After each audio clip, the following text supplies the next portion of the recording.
Good morning and welcome back to the channel.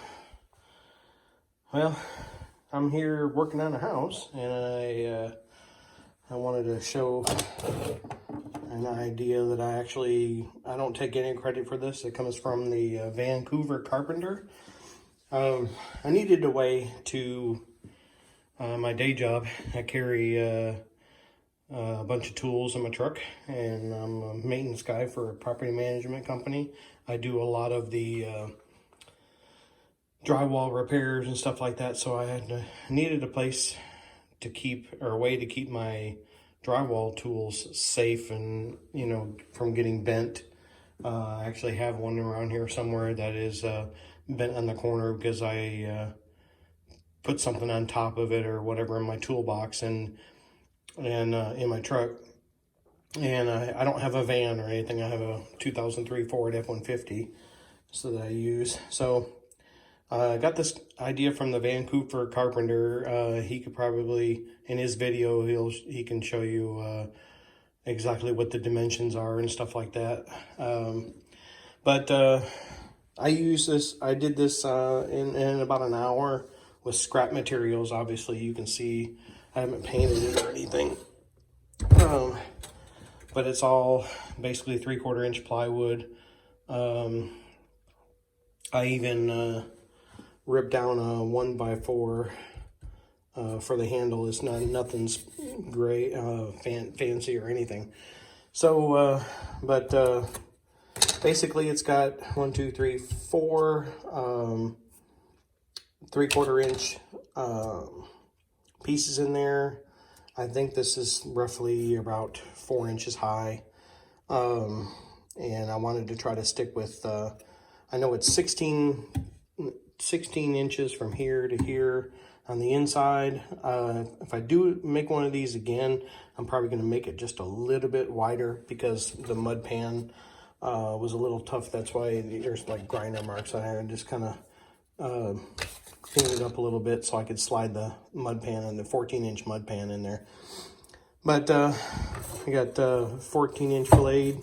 It actually sits on this deal, so it's not actually sitting on the bottom of the blade. And all these are kind of spaced out to where they're just screwed in on the sides, nothing fancy, just regular drywall screws. I use drywall screws for a lot of stuff. And if you use 3/4 inch plywood or a 1x4 or something like that, it gives you space in between your tools. So I have a 14-inch blade, a 12-inch blade. I thought this may actually be another 10-inch blade. I got 12 and a 10, should be. It's a 12. I don't have a mark on this one. They look like they're the same size. Then I've got like a 4-inch, a 6-inch, another 6-inch. I like these. I use a 6-inch a lot. So, and then on the other side, like I said, it's nothing fancy. Brush, kind of clean the area up a little bit. The finishing sponge. This is a from Paul Peck on YouTube, drywall guy. This is a sponge for what do you call it? Orange peel. This is a sponge for the knockdown.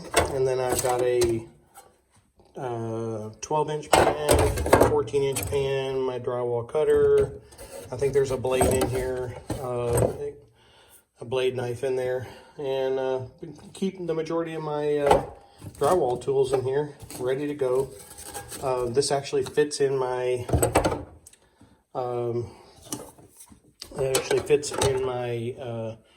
truck toolbox, and the majority of the truck toolboxes out there, it fits in them.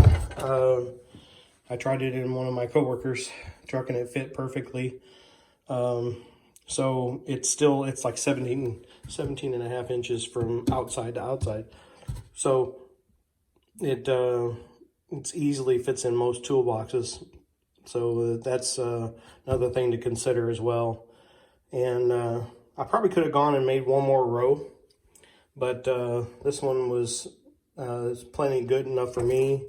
You know, keep my tools straight and keep them from getting bent. I don't have real expensive tools. I never buy really expensive tools unless it's something that's really kind of, you know, I wouldn't use for anything else. Yeah, there it is. Thanks to Vancouver Carpenter for the idea and the measurements, and it really helps keep my tools straight and keeps them from getting broken or bent up and ruined. So I've been through a lot of taping knives and stuff like that. So hope this information helps somebody else. Works for me. And I'll catch you in the next one.